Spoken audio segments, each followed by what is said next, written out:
Hi everyone, Martina here, founder and owner of Noble Hearts HR Consulting Inc., here with our weekly HR advice based on questions sent into our Ask HR Facebook group. Now my recommendation for this situation, reset. However, a friendly reminder before we get into the reset for employers. It's important to address unprofessional behaviors. They can perpetuate a harassing and hostile environment and snowball on you. Snowball could mean that 1, public reviews when people are asked about their experience at the employer. 2, they could actually video record incidents just to validate their point.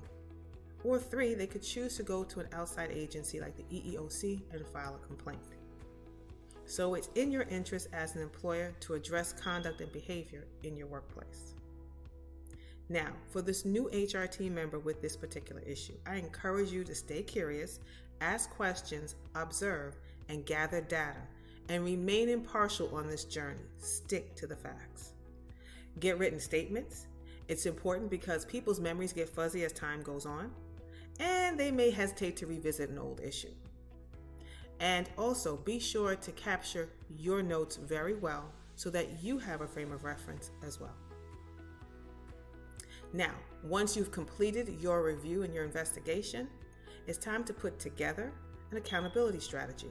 And what that entails is making sure, number 1, key stakeholders are aware of your summary of facts, that you give them an opportunity to be aware before you speak to the employee so you can gain their buy-in.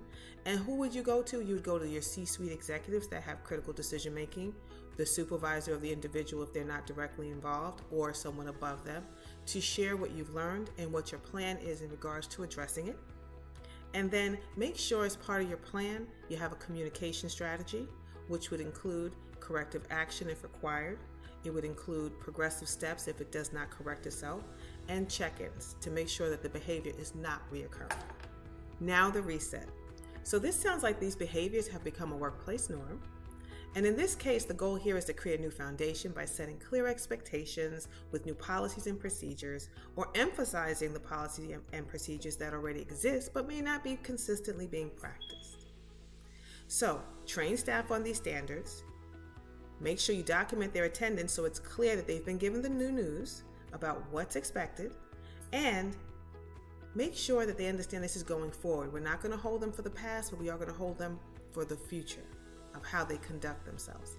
And make sure that they know that you're available for coaching and consultation when they question their own behaviors and judgment so that they can be assured they're falling in line with these new expectations.